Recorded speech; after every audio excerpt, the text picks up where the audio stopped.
waxaa la arkay faa'iidada ay leeyihiin degmooyinka ay gabdhuhu qayb ka yihiin ee golayaasha deegaanka ama si kale haddaan u dhigo hadday haweenku siyaasadda qayb ka yihiin waxaa la arkay guulo badan oo ay gaareen maaha inaan leenahay raggu wax ma qaban ama ma istaahilo laakiin maadaama aynu nahay laba jinsi oo ilaahay uu maskax ahaan ina kala duway iskaashigeenna ayaa wuxuu keenayaa horumar la taaban karo maanta ma aynaan helneen waxbarasho caafimaad wadooyin dhaqaale iyo wax la mid ah ma aynaan helneen dadka aan ku faarayno oo rag iyo dumarba leh oo dalka kan hogaamiya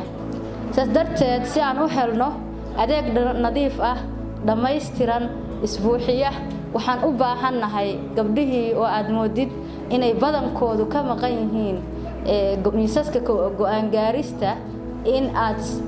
dib ugu soo celinno oo aad roolkoodii siisaan reer Buurtilamiya way isgaranaynaa ragga gabanayana waa isgaranaynaa ragga joogana waa isgaranaynaa dadku lagama wada rabo dumarka oo dee jawaan iyo laba xunan in la wadwidlaynaya laguma leh dumar laguma leh martida loogama aha ragga martida loogu yahay toos loogu leeyahay geedaha ku gabanayo gabdhuhu waa wiil iyo gabar waa isla reer hebelow hal keena xuquuqda gabdhaha ragga iyagu magtayn sinayna taraasilaadka kale waa ka siman yihiin waxaan leeyahay hal soo dhaweeyo reer Buurtilo gabdhaha doorta assalaamu calaykum waraxmatullaahi wabarakaatuh waxaan oranayaa odayaasha iyo indheergaradka iyo ragga reer Buurtile soo riixa gabdhaha kana qaybgeliya golaha deegaanka oo degmada Buurtile hadda nabadoonnadii iga horreeyay oo hadlayna inay gabdhaha soo dhaweeyaan maaha qoonto ma ballan qaadin laakiin anigu waxaan leeyahay aan gabdhaha siino qoonto waana siinaynaa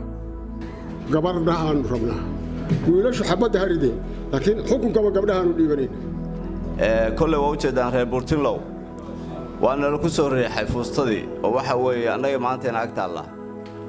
waxay ila tahay gabdhuhu iyaga doorkooda ciyaari doonan doona waxaan rabaa gabdhaha guriga looguma tagay inay iyagu wax doontaan baan rabaa si ay gabdhuhu ay u shaqeeyaan adduunka inay iyagu wax raadsadaan weeye